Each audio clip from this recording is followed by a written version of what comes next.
We covered the budget in the detail you'd expect in Techlink Professional, and I'd encourage you to go there and have a look at our full budget coverage.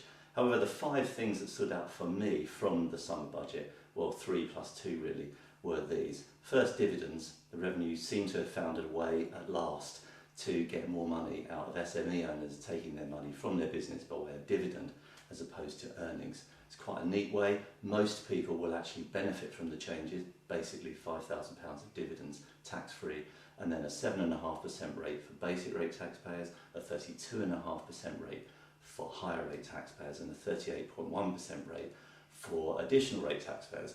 Most will benefit. Most holding portfolios that generate the dividends will benefit, but most SME owners taking their monies by way of dividends will probably be worse off, and so they'll need some talking to, some planning, lots of work for financial planners there in the lead up to 2016 when these changes come in. There appear to be no anti-forestalling provisions, but we await the finance bill very shortly.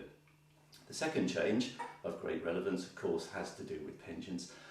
We have confirmation that the lifetime allowance will be falling to £1 million from 2016. It will be CPI indexed from 2018. We have some new provisions to consult, it's a green paper actually, to consult on tax relief on pensions. Almost inevitable because the cost of tax relief is somewhat over £30 billion net. So you have to look very carefully at how that money is being spent and whether it can be attributed better elsewhere. So some review of pensions tax relief on input is almost certain, you would think, but the consultation process will begin.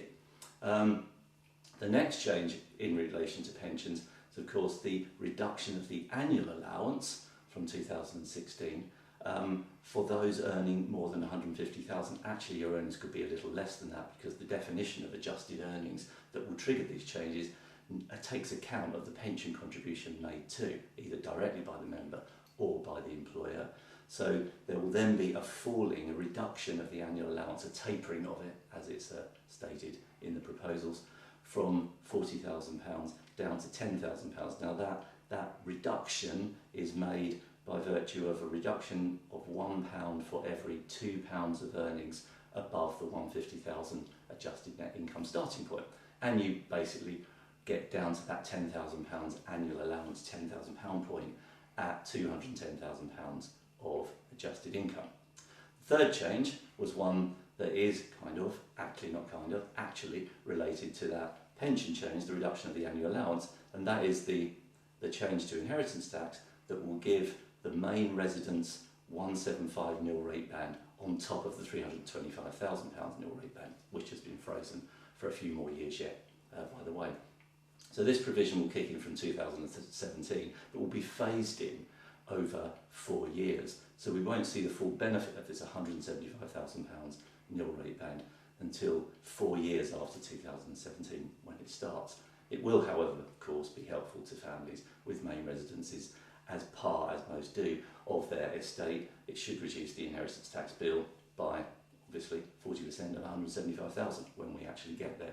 The 2 other changes that were not quite so important, directly relevant to financial plans, but nevertheless important to consider, is confirmation that the trust taxation changes that we've known about for some time, have been consulted on for what seems like ever, will be implemented. So the anti-avoidance provisions will effectively be narrowly applied and only applied to same-day additions. We've talked about that in a lot of detail in Techlink. The bulletins describing those changes are very good, so I'd encourage you to go there. And the last change was in relation to non-domiciles. I know not so many financial advisors have masses of non-domicile clients. Once again, in sort of reaction to the Labour Party proposal to say we have to remove all the tax privileges for non-doms, what we have is a more limited proposal, but nevertheless an important one, and that is the removal of non-dom status for all tax purposes once you've been a very long-term resident, well, a resident here for 15 years.